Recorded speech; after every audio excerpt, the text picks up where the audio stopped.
ABC Listen. Podcasts, radio, news, music and more. Before we start today's story, we're very excited to share that tickets for Conversations Live, our national tour, are selling fast. And we've added extra shows in Adelaide, Hobart and Perth. On stage, Richard and I are going to take you behind the scenes of Conversations, give you an insight into how the show is made, how we approach interviews, and a little bit more insight into one another. There will also be special guests for each show. I think it's going to be a real hoot, and we would love to see you there. There's a link in the show notes, or you can go to the Conversations page for more details. Ione Skye has a photo of her mum Enid, her big brother Dono, who's just a baby, and her father, the 1960s folk singer Donovan. They're all standing together on the coast on the Isle of Skye in Scotland. And I only used to think that she was in the photo too, in her mum's belly. But she found out later that while she was conceived on Skye and carries the island's name in hers, she didn't yet exist in that photo, not even in utero. Donovan left the family before Ione was born. And for a long time, she dreamed of connecting with this missing magnetic father. When he remained elusive, Ione found other men to turn her attention to, like the actors Keanu Reeves and River Phoenix, who she made movies with. And musicians, Anthony Kiedis, lead singer of the Red Hot Chili Peppers, who Ione was in a relationship with when she was just a teenager, and he a 24-year-old heroin addict. And Adam Horovitz from the Beastie Boys, who became Ione's first husband. Ione grew up living a big, exciting, messy LA life. By the time she was 30, she'd seen pretty much everything that world had to offer. Somehow, she's come through all that with grace and humour and has built herself a proper adult happiness here in Australia. Her memoir is Say Everything. Hi, Ione. Hi. What stories did your mum tell you about your dad when you were growing up? Well, she said that he was really great. When I was little and my brother was little, she didn't badmouth him, which was nice, until we were older and we could kind of take it and she felt we were adult enough. So she just spoke not fondly, because you could really sense that she was heartbroken and upset. But she said he was very sweet. And she just was crazy about him, like just over the moon. Had she dated other musicians, other kind of celebrities before him? Yeah, she dated Jim Morrison from The Doors for about a year. They lived together. And she lived with someone from Crosby, Stills and Nash. And she dated Dudley Moore. And she dated just a couple. She had a fling with Keith Richards on the Rolling Stones' first tour to the States. What did she look like, your mum, when you were a kid? She has this great cheekbones, like very prominent cheekbones, very kind of fragile and feminine, but she's kind of, because she's from New York, from the Queens and the Bronx, she's got a kind of like New York street side. So she looks sort of frail and very, delicate, but she's got swagger. She's got swagger. Your mum eventually set up home for you and your brother in LA. What was that house at Wilton Place like? This a real family member when a house is like, it was this craftsman house, 1913 or 1915, lots of little cubby holes and an attic and a basement and a lot of molding, So for a child, there was we lived there from when I was 6 until I moved out. And I still feel there are probably parts of it I could have discovered. What kind of area was that? In the foothills of the Hollywood Hills. And those neighborhoods that are separated by one street where on one side it's very kind of dangerous and on the other it becomes more residential. And it was still, lots of characters, but it had a very family, kids played ball on the streets. It was a great mix of being kind of gritty and also pretty. And there was, lots of, California does have a lot of like wildlife and a really, really nice combination. Your mum had a pretty open door policy at home. What kind of people might you find sitting around the kitchen table? Well, she always had a lot of gay friends, gay male friends, English actors for some reason, a lot of other single moms who had kids with other famous musicians who were just very great characters. Just a lot of kind of creative types. So there was a lot of activity, people around at that house. What sort of rules did you and your big brother Dono have to follow? My mom loves cooking. She loved having like brunches and always loved cooking dinner. So we always had dinner together every night. Basically just kind of listening to her, like, wash your face and hands, brush your teeth. I remember her saying all the time. She was always she was a single mom most of the time. So she was always yelling at us like, come get ready for school, So she kept it going, but she's not an authoritative type. And we sort of ran around, half listening to her. So there was a lot of freedom at home when you were a kid. How did you and your brother react to that differently? My brother was just whether I believe in star signs or not, but he's a Leo. He was born like tap dancing out of the womb, and he just was the one who started the party and just organized everything. So he just was kind of almost like the leader of our 3-person family.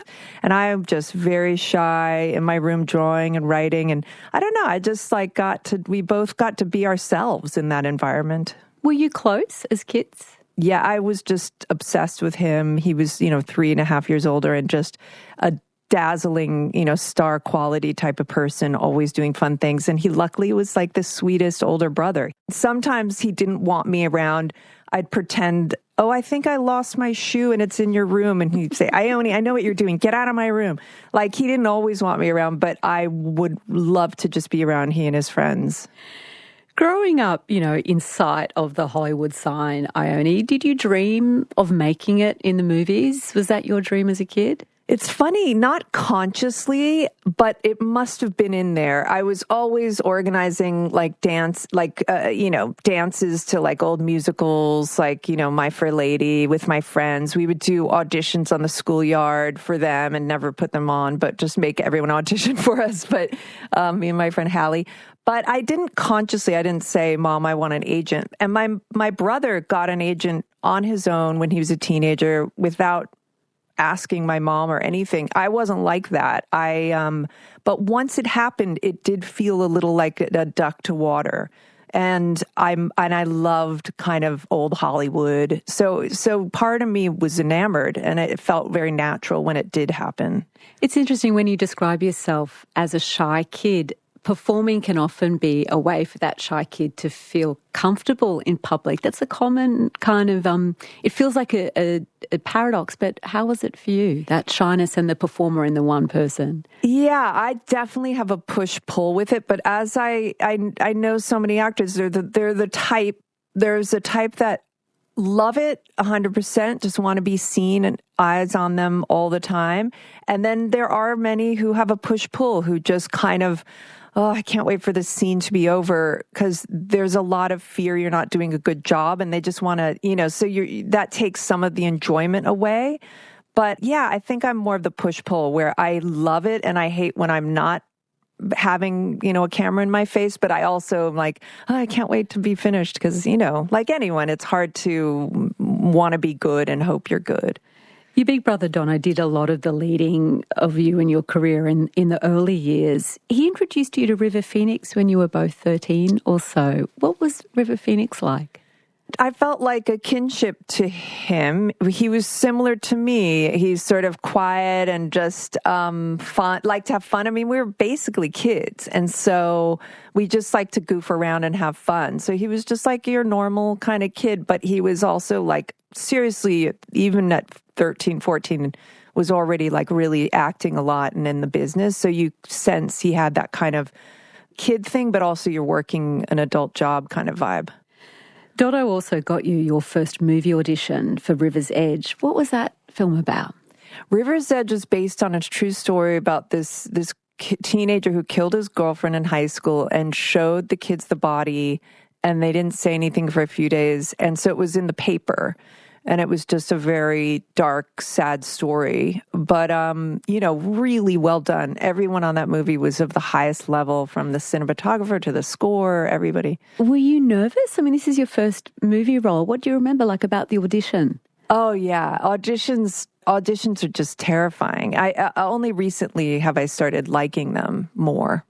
Yeah, I was just out of my body in nervousness. What about when it came to actually making the movie after you were cast? Then I could kind of get into it. Like I sort of really, like a doll in a dollhouse. You put me in those clothes, put me on the set, give me the other actors, and to work with. I just would get absorbed into the life and the whole story. Especially at that age, I was so young. I still can do that, but then it was just playing, which is actually a good thing for an actor if you can play. That's the whole part of it. Who was the young Canadian actor who'd already been cast in River's Edge? Someone called Keanu Reeves. You're the only person that I've been able to ask the question that, my teenage self would have given a kidney to be able to find out myself. What's it like to make out with Keanu Reeves? Oh, the best. I mean, because I had only had junior high and, high or beginning of high school, like where no one knew what they were doing or, just was like awkward and awful. And this was like somebody who was, just very, not suave, that sounds kind of like premeditated, just beautiful, sweet, beautiful, of course, gorgeous, just lovely, just of someone who was in their body and, just really great. But he sort of put the brakes on, which is probably smart. Well, you were pretty determined to seduce him off camera. Oh, man. Yeah, and I did not give up but I've heard from other women that they've had similar experiences. Poor guy. Everyone just jumping on him.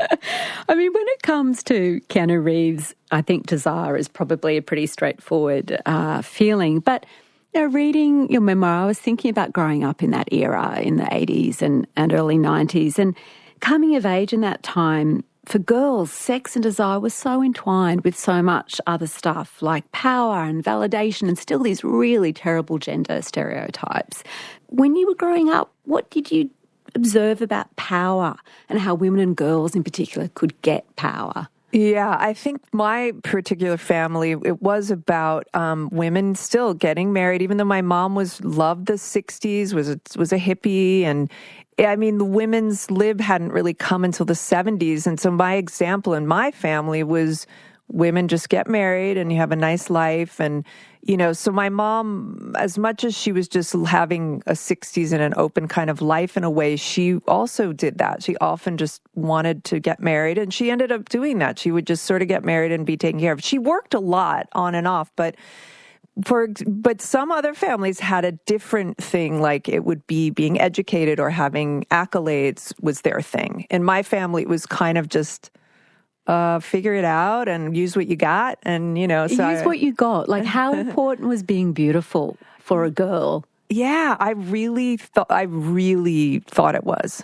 And growing up in Hollywood, having a beautiful mother, having, my first stepfather would always say, look at your mother, she's so beautiful. Like, having it all like, just on the magazines, that all just really got to me. And I didn't have other outlets necessarily. I mean, creativity was applauded and beauty.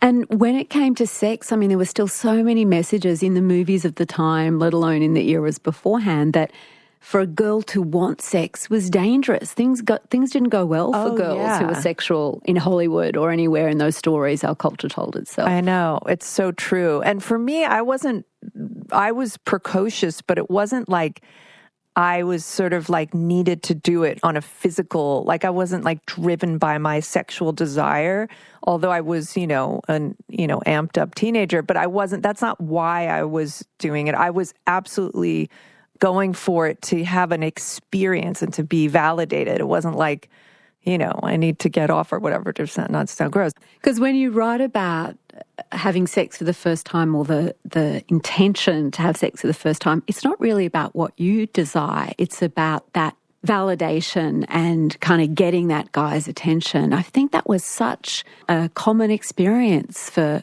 girls in that era. Yeah, it sort of was, like you said, a way to feel empowered, almost like you were going to get a job or something. It sort of was like, oh, I've done this thing and I'm having this interaction. It just felt like something that would give you, I don't know, something. I don't know. It's still hard to understand the motivations, but yeah, it's not a direct, like a boy, a teenager, you think they're doing it physically, for their bodies, The hormones are driving the thing. For the girls, it did seem like they were doing it for other reasons. And then it can be really hard, I think, to figure out, well, what do I actually want? Because there's all these other forces that I'm contending with that's part of this mix. Yeah, and definitely part of me always thinking, this isn't, just wait a second, because you're not really like able to kind of take this all in. No pun intended. Anyway, but you know what I'm saying. I think I always knew I should have waited a little longer. And this is the murky cultural stew out of which bubbled up the first big relationship of your life with Anthony Kiedis, who is the lead singer with the Red Hot Chili Peppers. Were the band already big when you first met him? I had not heard of them. They were more of a local band at the time, believe it or not. I was with him for 2 years, and from the beginning to the end, it went from, some people knew of them to, they were on their way. So yeah, they were known in LA as like they were on a meteoric rise. Is that what they say? So what attracted you to him?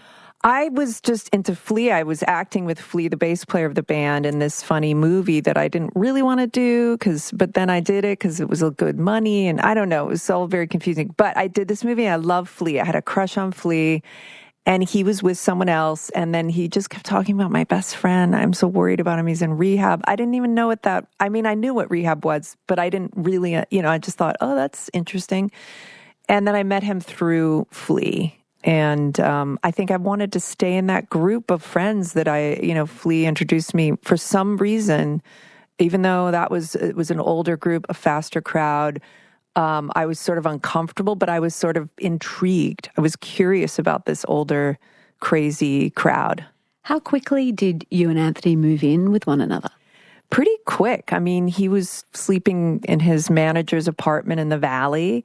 And he came and lived with me and my mom briefly. And then we moved into this quite glamorous apartment that you used to be able to afford, and like an Art Deco apartment, which now who knows who can live there. So it was probably 4 months into dating or something. And how old were you? I was 16 going on 17. Did anyone around you, like your mum, freak out over the fact that you were so young and having this very adult relationship? Yeah, I think my brother and my mom, the drug stuff was sort of overtook even the age stuff. They were really concerned about that. Being with someone who's that into drugs was, of course, hugely worrying to both my brother and my mom, who liked Anthony. They cared about him. You can have both, where you like, I feel for this person, but I don't want you with this person. So they were deathly upset about that part.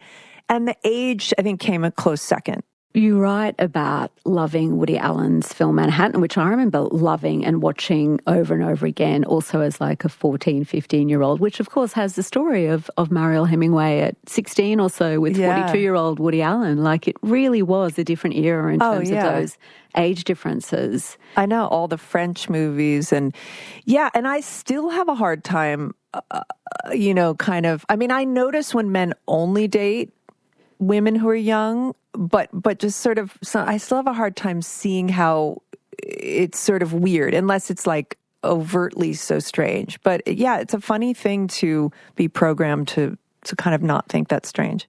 In terms of the drug use, what was Anthony's relationship with drugs when you were together?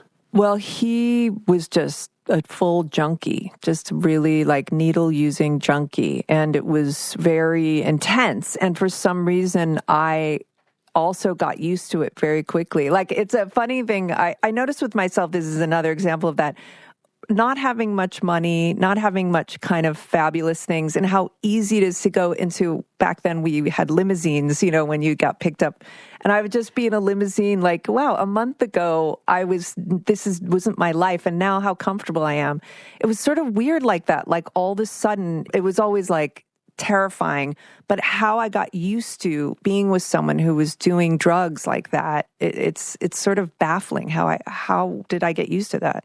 What did you see as your role in that when he was using? Really a protector. I just really fell into, I just wanted to make sure it was like a job. It was like a job. I needed to make sure he was okay. I just really fell into that. And maybe it made me feel important. Of course, I've done a lot of searching and reading and, therapy. And why would I be like that? But I think it gave me a sort of job to do that made me feel kind of like, needed. You were at 17. There was so much in your life that was happening that kind of had to get put to one side because, they say that for an addict, their main relationship is always with whatever their drug is. You had this really exciting news that you'd been cast in the Cameron Crowe movie, Say Anything. How did Anthony react when you came home with that? We had loving times. He was very happy for me. And in fact, there was a time when Cameron Crowe hired an acting teacher to help me with some harder scenes. And I was weeping because I thought, they'd hate me. They don't think I'm good, whatever. I'm so insulted. He was like, no, this is great. Like, he was very supportive. Things are complex. It's not like he was just this awful guy. So yeah, he was very happy for me. Did you feel that your career, though, was coming second to him, even if your relationship or where he was at?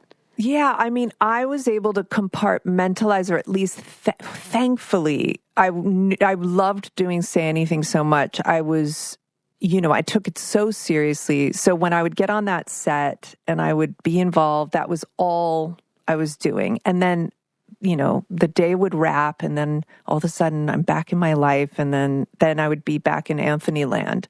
But I was very much able, luckily. In fact, when I was writing the book, I couldn't believe I filmed Say Anything while I was living with Anthony at that time. I thought this can't be right because my memories are so joyful of making that movie, but I was able to compartmentalize. It's kind of incredible in a way, given how young you were and how in love you were with this person who was so deep in their addiction that you didn't end up on heroin as well. Why not? How did that not happen? It looked so gnarly, it just like... It didn't look appealing to you? No, it looked awful. It was not like later when I was in the New York model scene in the 90s, you see these gorgeous people doing cocaine or something, you're just like, oh, that's an advertisement for cocaine. This was no advertisement for anything. It just looked awful. By the end of that relationship, you reflect that you felt really old, way older than your years. How do you remember that, what you were like at that point? I felt burnt out emotionally. I felt like worn out. And I was so young, but it was so stressful. My stress levels of the worry were so high and so consistent that I felt really worn out. I did just, burnt out. Things were much sweeter with Adam Horovitz, who would become your first husband. You were still only 18 when you met him. He was a musician too with the Beastie Boys. But how different was he as a man from Anthony? He was just so sweet. And Anthony was very kind of controlling, so masculine, bristly. And Adam is very boyish. He was very boyish, but just deferred much more to me. Not only deferred, we were very equal, but he was just like so much softer and sweeter and just, my mate, in a very much softer way, Did your families have more in common? Was there more of a kind of common cultural thing between the two of you? Yeah, for sure. New York, they were from New York. They were more kind of intellectual in a certain way because his father was a famous playwright, and his brother and sister were very much a part of his family. But yeah, culturally, there was like a sort of New York-y kind of vibe that felt very familiar. You say of your early time living together in an apartment on Hollywood Boulevard that we were the perfect amount of famous. What do you mean? Well, just we could kind of go anywhere and do anything, but never so rarely get noticed. We could just sort of be anonymous, but also just oh, you want to go to this party, you want to go to there, and it all felt very effortless, that kind of thing where I sort of feel like we got the perks without getting harassed. Well, this was before the internet, before social media, which is just, it must have been such a different, it's not long ago historically, but it feels like another planet. I know, because even sometimes we'd be hanging out with, whatever, like Winona Ryder, or people who are, pretty famous, and just not, unless someone was like playing a concert, like if the, Chili Peppers were literally playing, people would crowd them. But it was a funny time where unless something was really big in your life and there was a scandal, like Elizabeth Taylor divorcing, whatever, we didn't really get papped, as they say. That push-pull that you talked about earlier in terms of the performer and the introvert, how did that play out with parties? I mean, you went to a lot of parties, Ione. Did you ever get sick of the party performance, or was it fun at that stage of your life? There was a weird period when I first started doing, movies, and then it was like, go to an industry party, and those were very just strange because it just suits, or it just has a weird vibe, like you're being shuttled around. So those are weird. But we were still just having kind of house parties. I don't know what it's like. I'm sure in Australia people have house parties. I'm sort of getting used to how people do their thing, But a lot of like Leonardo DiCaprio had those parties with, big rented houses, but they didn't feel like sleazy. I was sort of that. It was perfect because I was exciting because I was like, oh, this is fun, Leonardo DiCaprio. But it didn't feel like too like rubbernecking. You and Adam got married when you were just 21. So it seems like your life is almost in fast forward at this point, Ione. Why do you think you took that step in your relationship at such a young age?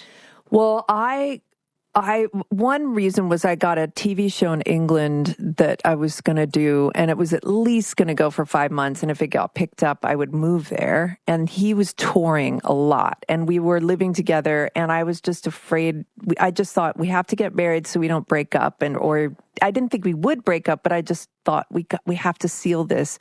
And I think I wanted, protection from the world. We both, our careers were doing really well. It was that step out of my family into like my own family. I just was trying to do that move.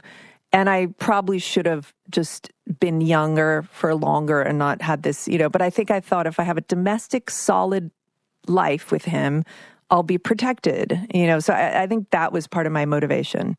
And you were in love and you were happy together. So happy. So this is a kind of a tough one to ask yourself. But given that, why did you keep sleeping with other people? Well, one reason is I was probably young and just needed to keep experimenting, which is probably the biggest reason. I mean, the way I chased after people is another thing of just sort of, loving the intrigue and all these things that are fine. But I think I leaned a little heavy into that in my life, like escaping into like love and romance and sex, like a drug a little bit. But taking that out, it was really, I just was too young to be settled down. You saw some really gorgeous women in this stage of your life. Did Adam have any idea that there was that side of your sexuality that you were exploring? Yeah, for sure. I mean, there's one chilling picture. I saw it actually after I put the pictures together for the book, where I'm with this woman, Alice Temple, and Adam's behind us. And I'm walking ahead with her, and he's looking at us. Like, it picture says 1,000 words.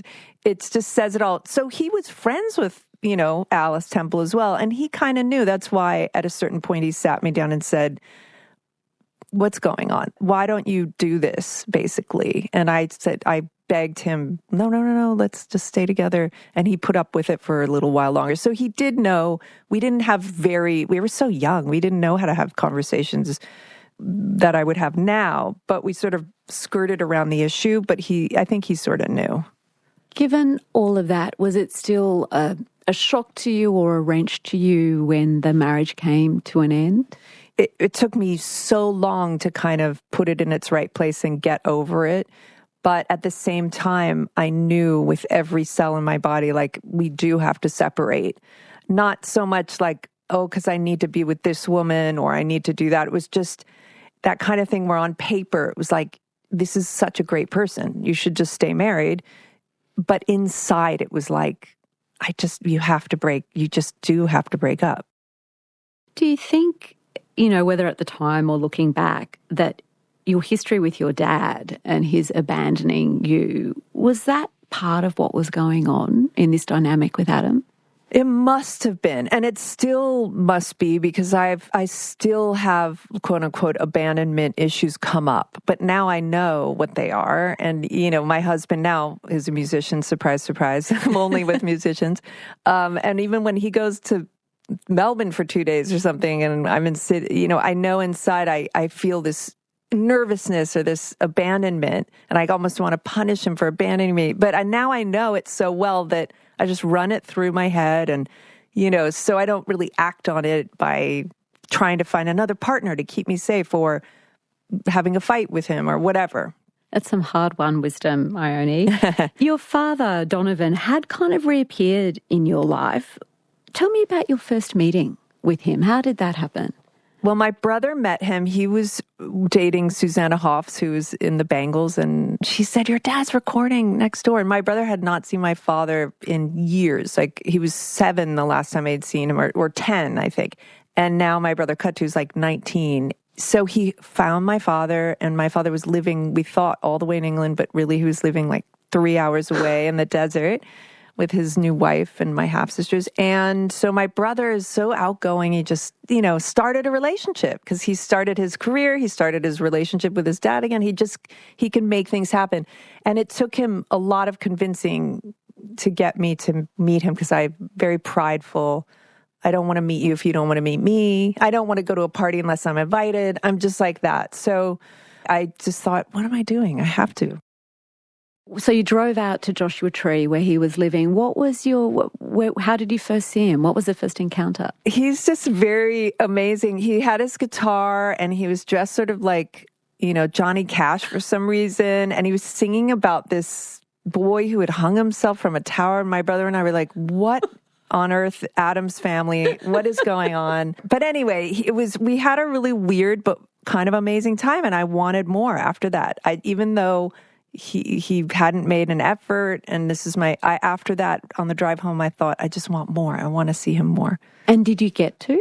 Yeah, over the years, we've had a very, like 2 or 3 years might go by, sometimes more, sometimes less. And then someone in the family will pull together a type of trip of some sort. And did you ever get the answers that you as a little girl would have wanted to know, of like, why have you left? Why are you not here? Could he ever have that conversation with you? Not really. There's still time. I could still find out. I sort of let him off the hook once we got down to it. And I literally said, well, you didn't have Oprah back then. Like, meaning, you guys just didn't know how to do this. Had you read a book about parenting, maybe you would have known. I don't know. I sort of let him off the hook. But I think he was just overwhelmed by the whole thing and made a story up in his head, which was vaguely like, my mom was so angry, she made it difficult, which is not really true. She was devastated, but she was trying the whole time to sort of get us together here and there. I think he made up a story to rationalize it. You always knew that you wanted to have kids of your own.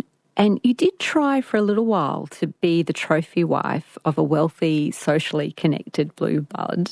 Tell me about that chapter in your story, Ione, because in a way it's the most surprising in your story. Well, I was with my friend Amelia Fleetwood, was my best friend. She's still one of my best friends. We were hanging out and we were like, I want to get married. And, she was like, me too. And we were chatting about it, and we did that like list, which I've never done, of like what your partner should be. And literally the next day, our mutual friend called and said, I have 2 friends in town for Amelia and you. And we were like, are you kidding me? We have manifested. This works, I guess. Anyway, who knows if it works, but it did then. And Amelia's date was terrible. And then mine was with David Netto, which was strange. He's sort of like very formal, and he's just eccentric, and he's handsome and dashing. And we just sort of had a date. When he decides to do something, he just does it. He's very ordered that way. So he's like, I want a wife, I want a kid. I was like, okay. So I felt confident about it because our mutual friend I trust so much. And she gave me the rundown. And we had mutual friends. And so I just felt like, okay, and they were all vouching for him. So it all was feeling very good. But he's quite hard on people, and I'm awful with that. And so let's just say that was a very early clash. You did get pregnant quite quickly in that relationship, but what was the moment that let you realise you were having this baby together, but it was not the right relationship for you, despite your manifesting? I think had the hormones not kicked in, I probably would have kept just, tunnel vision, like, this is great. Just keep going down this line, be with him. But I think the combination of just being pregnant, all the hormones, I was like, lost my mind. But then also I was just like, very emotional with these hormones. So I just had access probably more of my feelings. I went to a therapist who said, do you not want him, David, or do you not want to get married? And I was like, I actually don't even know. I couldn't even tell, but I just wanted to put on the brakes. But David was not happy about that, and he sort of pulled away. Then I scrambled. I was like, wait, but let's keep trying. He was like, I'm not trusting this anymore. So we did a kind of dance of like, I don't trust it. And he was like, now I don't. I'm like, well, let's try. And he was like, no. So, but we're co-parenting still, and it's kind of amazing. So you had your daughter, and I guess like your mum was now a single mum in LA. Was the house that you set up as a single mum similar to that one that you were growing up in? It's a different era of architecture, but apart from the era being different, it definitely was similar, like open door policy with wonderful people. So that was, I sort of had that same kind of open house vibe my mom had. How did becoming a mother change the way you saw your mum and the way you were raised? What did it lead you to reflect on? Well, first I did the thing of like, I don't want anything that I didn't like about my mom's parenting to be on my perfect, beautiful, beautiful baby. And I was sort of like a barrier, like, I'm going to parent perfectly and I don't want any. And then I realized, like, what am I doing? I just have to relax, let her be herself. And she's great, by the way. And so I think at first with the firstborn, you just want to not make any mistakes. And so I guess it highlights the good things, I got from her, and the things that she's not a natural communicator the way I am, in a certain way, or analytical. And so I've got that, which is, I don't even know if that's a good thing. But her maternal, she's just has the most empathetic maternal nature ever. She just is complete maternal kind of person, and I got a lot of that, which is really good. Was she a different figure as a grandmother than as a mother? Oh, yeah, for sure. I have a much younger brother she had in her current later marriage, and she's, very different because she's set up now. Like when you're stressed and you stress about money, and she was single and young. But now my stepfather, she doesn't have to worry about, money, and she's got someone else helping, and, so it's a whole different atmosphere. And she's, she's wiser, for sure. In LA, you then got together with the Australian musician Ben Lee. How had you first met Ben? I knew of Ben because he was on my ex-husband's label, and they were all just gagging for him because he was so amazing, and we all loved Noise Addict, his first band, and so I was a fan. And then I met him when he was 18. I was newly getting a divorce at 26, and he actually spent the night on Christmas Eve because my friend Amelia was dating his friend. Nothing happened because I thought he's a child. He was 18. And then we stayed in touch, and 10 years later, we just all of a sudden never considered each other romantically because there was an age difference and just never would.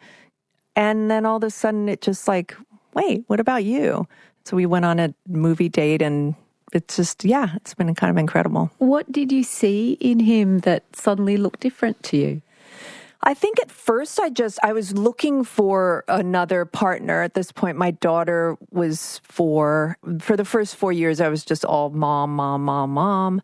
Then around when she was around 4, I was sort of like, I love having a partner. So I was just like, okay, now I'm having a partner again. And I was chasing a friend of his. And I think I just put my love beam, the friend didn't want me. And I think I was at this party and I just like put it in this direction and it sort of hit Ben. And so I could see him differently. So I think it was just like, I was just ready.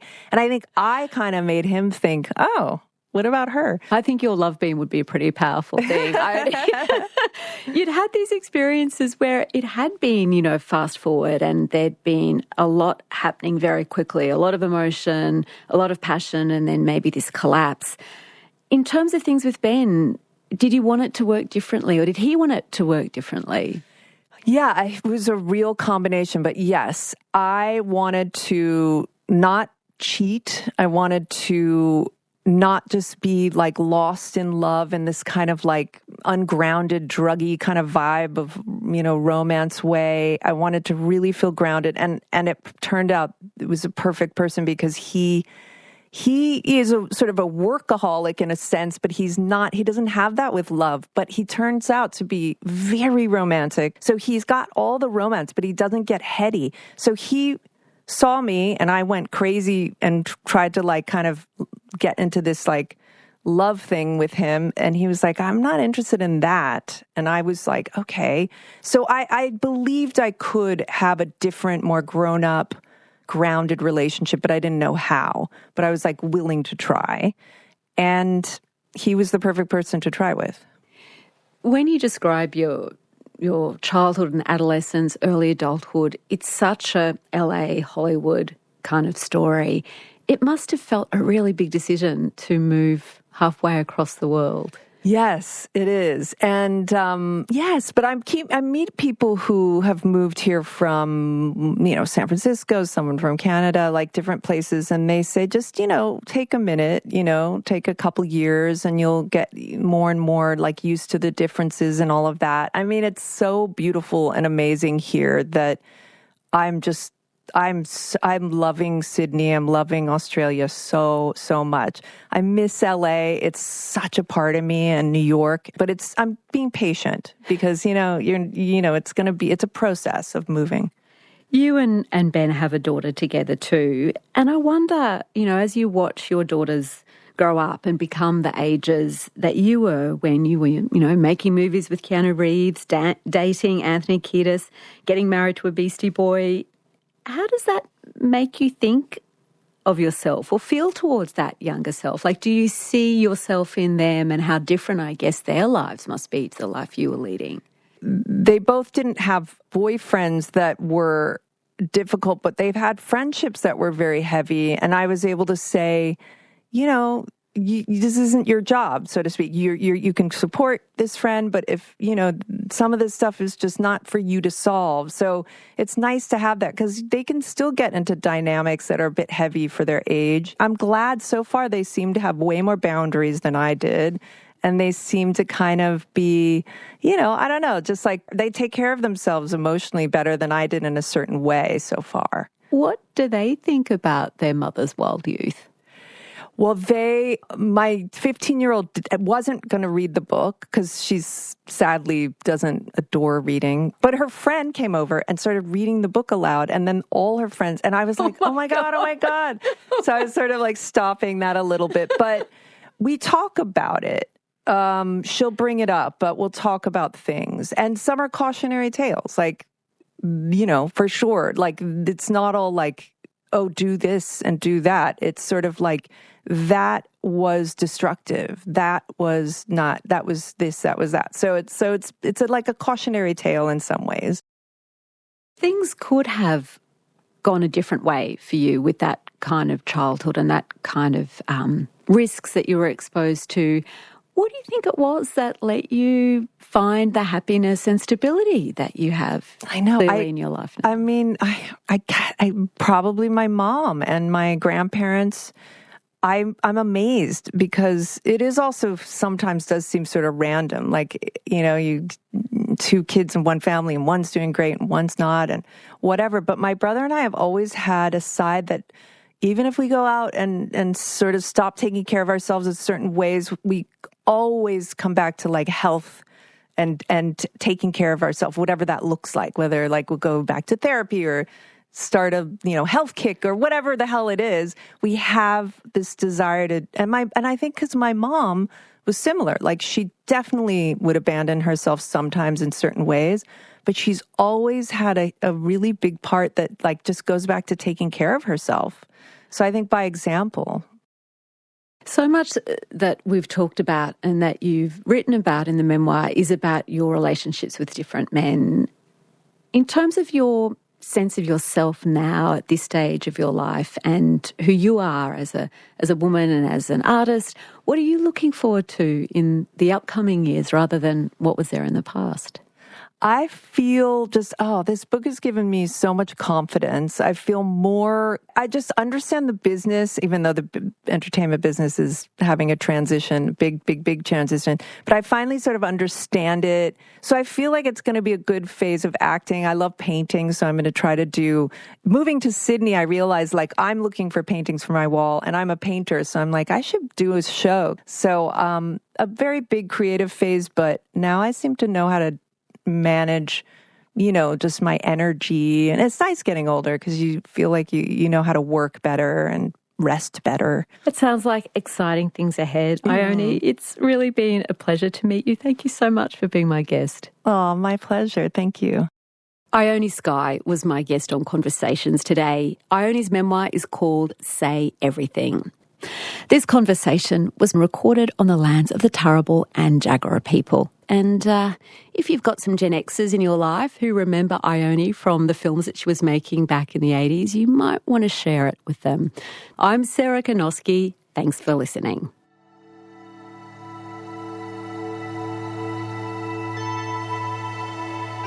You've been listening to a podcast of Conversations with Sarah Konoski. For more Conversations interviews, head to the website abc.net.au/conversations.